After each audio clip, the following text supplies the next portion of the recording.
welcome back to another class of geography. We are in our third chapter and the name of the chapter is migration.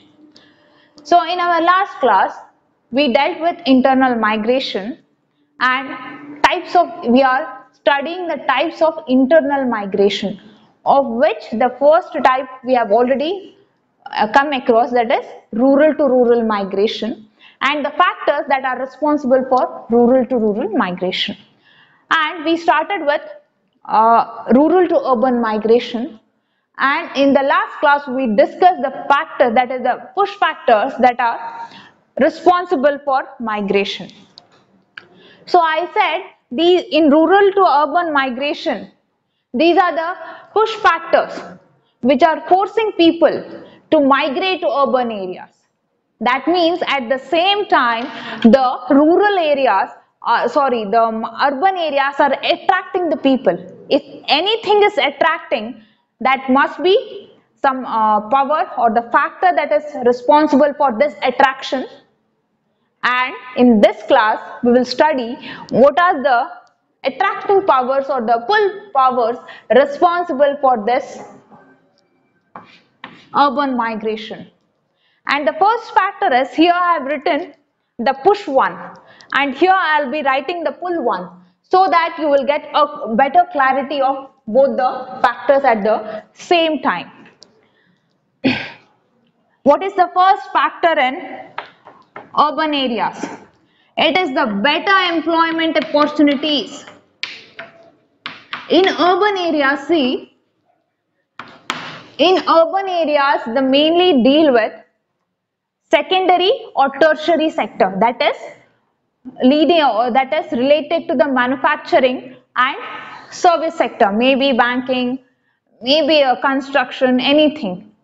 So what happens is, here we have manufacturing and service sector. This is not like agriculture. It is not season based. In every season, that is throughout the year, work will be there in these cities or urban areas. That is the main factor that is driving people to get out of the rural areas and search employment in the urban areas. Next is regular and higher wages. Wages that is paid in urban areas are comparatively higher, and concentrate on the term regular here. Wages is not seasonal based, because you are getting the work throughout the year. That means you will get a regular wage, and the wage is comparatively higher to rural areas. Next is fixed working hours. Working hours is fixed from 9 to 4 or from 9 to 5. Even for the laborers, the working hour is fixed. After 5, no one is going to stay in that place of work. They can move to their residences or the place of living. But this is not the case in rural areas. In rural areas, there is no time boundness that you have to work only for this period is not there. That formality or that orderliness is not there in the rural areas. That is the biggest problem. Next is better living opportunities or better living conditions. Better living conditions.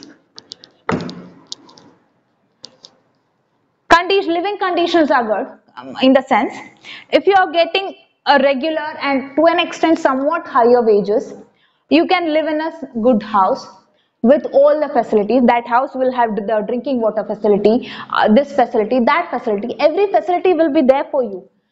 Imagine this in the rural areas. In the rural areas, you may not be having that drinking water facility. People fetch water from the long distances. That is not the case in urban areas. Do we fetch water from a long distance? No. Do we walk 5 to 10 kilometers to fetch the water? No.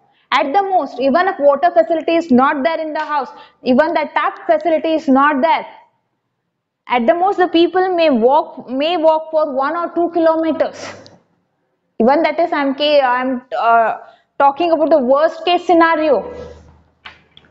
Then facilities for education, we all know that in urban areas there are many educational institutions wherein education is very good, and there are prospects for better education also. You have schools, you have colleges, you have universities in our urban areas, you have medical colleges, you have engineering colleges, and relating to every field you have educational facilities. But do we have medical colleges, engineering colleges, or schools, in the sense good schools in rural areas? No. If these are not there, then what a person does is, obviously he migrates to the urban area. And another thing, or the most important thing, I'm writing in asterisk, most important thing in case of urban areas is there is no rigid caste system.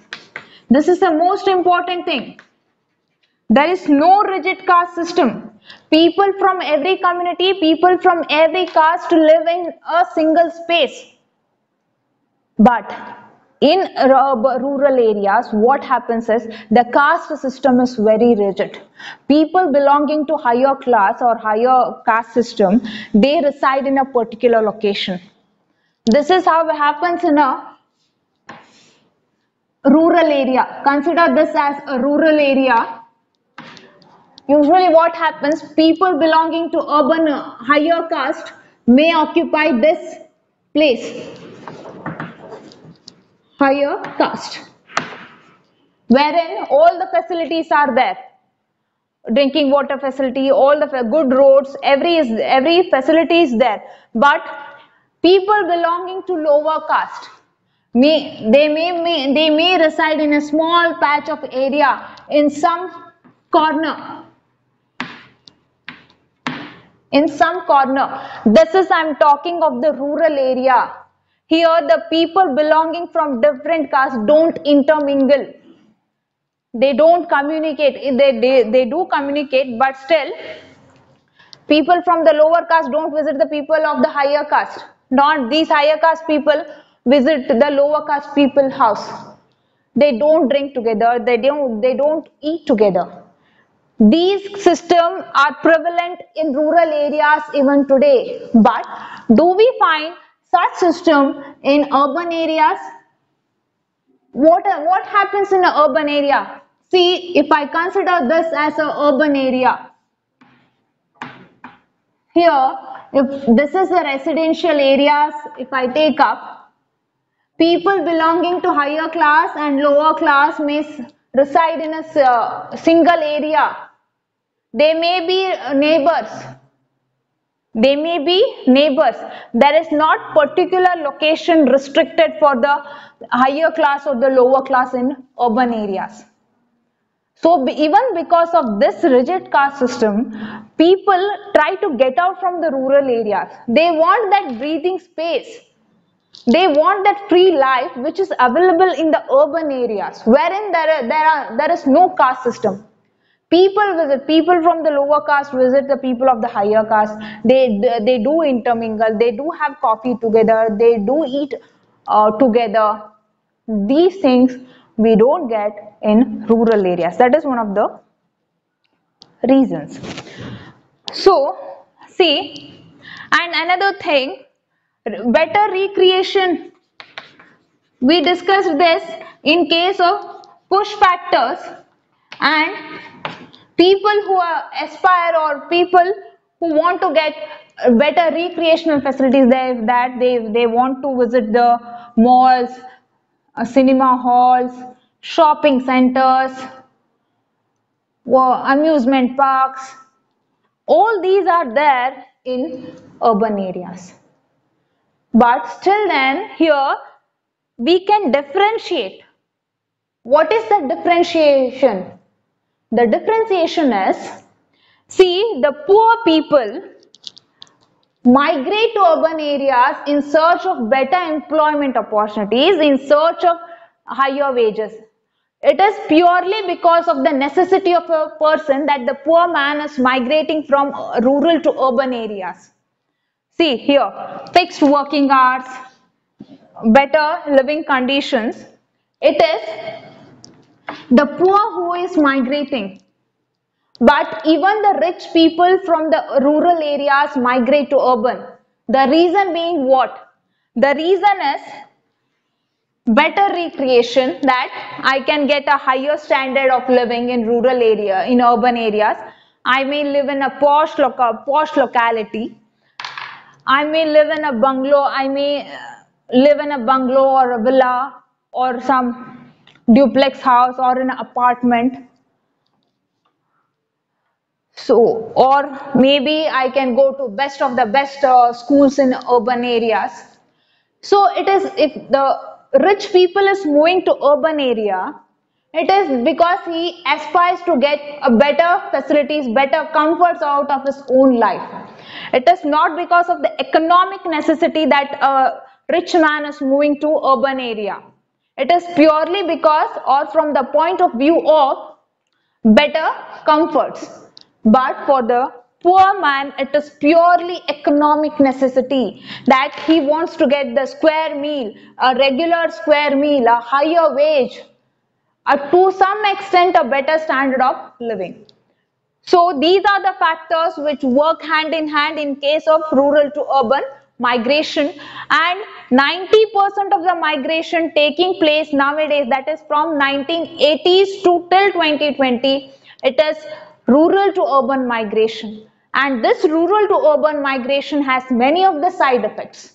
What are those disadvantages? We will discuss later. And the next type is urban to urban migration. Why people are moving from urban area to urban areas? Because, see, we all know that urban areas provide us better opportunities, that is better employment opportunities, better educational opportunities. Everything the urban areas are providing. If this is the case, then why people are moving from urban to urban? What may be the reasons behind urban to urban? That is, if a person is moving from one urban area, that from town to a city, to a bigger city, usually this happens. This is the pattern in case of urban to urban. Person moves from a small town to a bigger city. This we call it as urban to urban migration. What is the reason? Reason is, again, it is related to employment, no doubt. In bigger cities, employment opportunities are very much higher. In small towns, the employment opportunities may be restricted. See, when we compare Dharwad to Bengaluru, employment opportunities are very vast in Bengaluru. You can get employed in any kind of sector or in any kind of work. But in Dharwad, the kind of work may be restricted, or Dharwad may not provide that much of the work that Bengaluru may provide us. So, but Dharwad is not a town, that is a different thing. Even Dharwad is a city, but still I am talking about, I gave you that example. So better employment opportunities. In the cities, standard of living is higher. And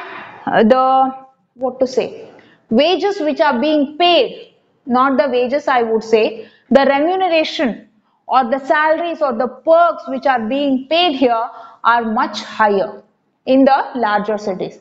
But the main important feature in this urban to urban is, it is education, mainly it is education centered, that is highly educated people or a better educated people who have all the kinds of the skills, they migrate to the bigger cities. That is the main catch. Not only educated, even the laborers may move to the bigger cities. Again, you know all the reasons. Bigger cities provide us with many opportunities. Even this urban to urban migration has the disadvantages like rural to rural migration. The disadvantages may be increasing urbanization, increasing pollution levels, cultural differences. All these things are involved.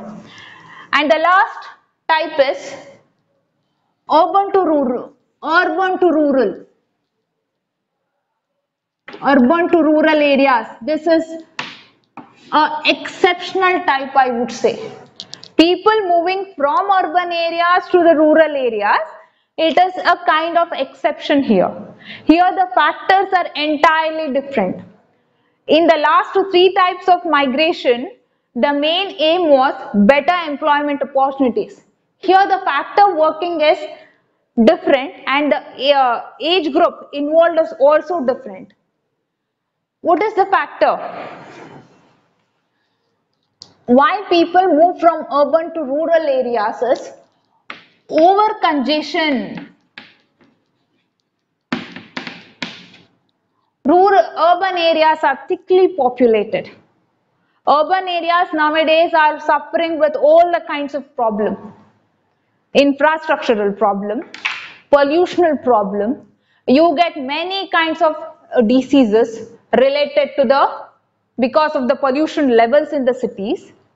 So diseases like asthma, bronchitis, many of the respiratory disorders. And particularly when we take up metropolitan cities, this is true. Cities like Bengaluru, Mumbai, Kolkata, Chennai, Delhi. Yes, respiratory disorders are very common in those cities because of the rising vehicular population, because of the rising population levels. Higher cost of living. High cost of living. Sometimes it is also due to higher cost of living because in case of urban to rural, the age group involved is above 60 years. The majority of the age group involved is above 60 years of age. When a person is retired, when a person wants to lead a retired life, he wants to live in a peaceful condition.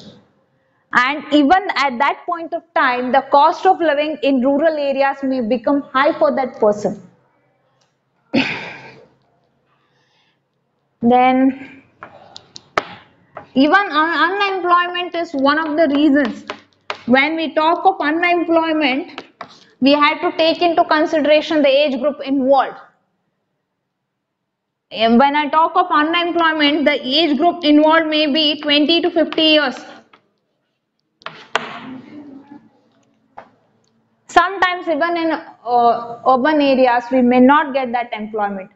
In urban areas, people may ask for the different kinds of skill and that person may not be equipped in that skill area. So he may not get the employment. He may he may go back to his rural area or his home place. Then again, pollution is one of the reasons.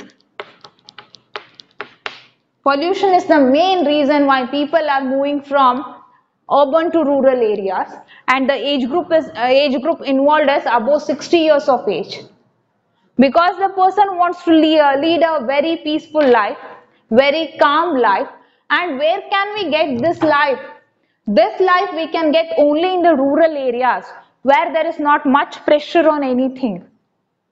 There is no bhaga dodi every morning when we get up. In the urban areas, we get up, we do our work, patafat say, we pack our lunch and we move out to work areas. Right? That is not there in the rural areas. In rural areas, social life is there. People come to your house, they talk to you, they ask your grievances. Right? Social life is there in rural areas, and this social life is required for the people of above 60 years of age. What a person will do after his children go away to work. What they do? They have to spend the entire time alone. right? If the same person lives in urban or rural areas, he may have his own social life, he may have his own social circle where life is comparatively peaceful, right? So these are some of the factors when we talk of urban to rural areas. And one thing, when we talked of all the three other types of this rural to rural or these migration, age group was involved as employable age group. This is very important. Employable age group was involved, but this is the exceptional type. This is the only type where people of above 60 years are employed. This thing you have to keep in mind. This point is very important and you have to keep in mind. So the next is causes of migration. We will discuss in a while now. So we have completed the types of internal migration. And on the whole, now we have completed both the international migration as well as the internal migration. So underlying factors for these are many. The factors are many and we will study all the factors in detail one by one. And the first factor, which we all know, is economic factor. Economic factor is the basic factor, right? Even when we talked of international migration and when we talked of internal migration, in both these types it was mainly economical factor. Even in international and internal, it was economic factor. See, in international migration, what happened is people went for in search of better opportunities, better employment opportunities, perks, salaries in developed country, and from 1970s onward, it was highly skilled people which moved from India. In international migration, this happened. Why these highly skilled people moved to other countries? When compared to their home country, that other country, that developed country is providing them higher salaries, higher facilities, better standard of living, everything, and prospects for further growth. Prospects for further growth is very much there in the developed countries, including there are prospects for high facilities for research and development that may be lacking in his home country, in his or her home country. So in internal migration, even in case of internal migration, it is economic centered. It is because of economic necessity that people from rural areas or even from towns migrate to the urban areas. What is the problem in case of internal migration is sometimes it is unemployment. Employment facilities are not there.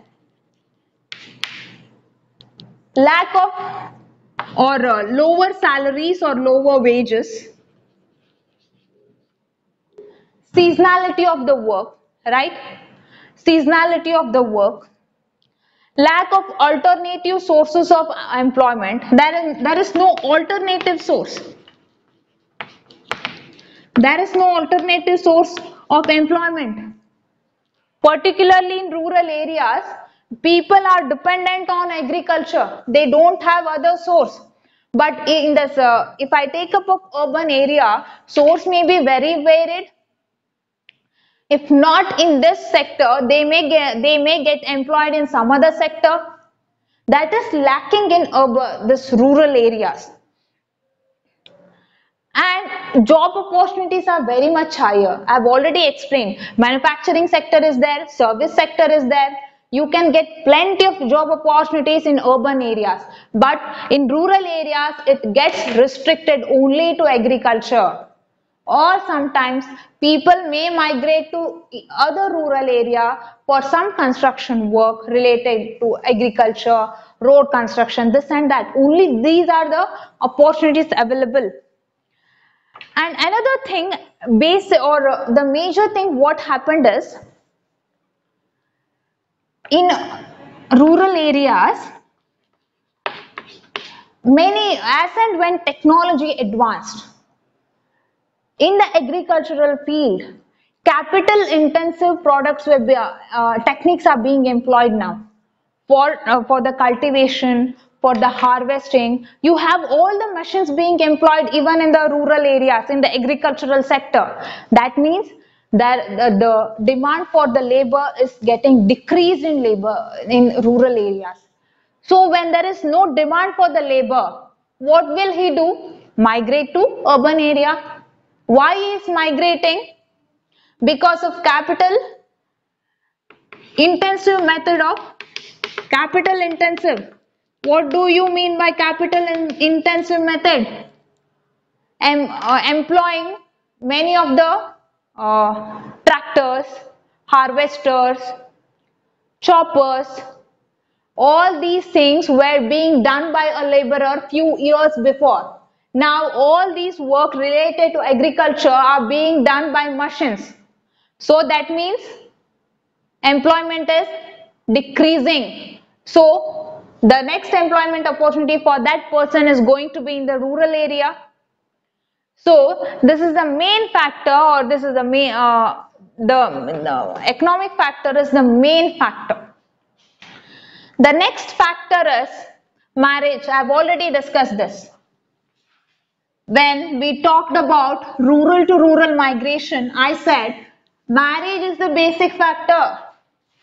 Marriage is the important factor that is working. Girls, after getting married, locate or shift to their in-laws' place. And again, it is women-centered. It is the female who are migrating here. It is not the male. This thing you have to keep in mind. In economic factor, it is mainly the male who are migrating. It is not the female. But this is the only exceptional case. This is the only exceptional case where females are migrating. The next factor is, this was the second factor. The next factor is education.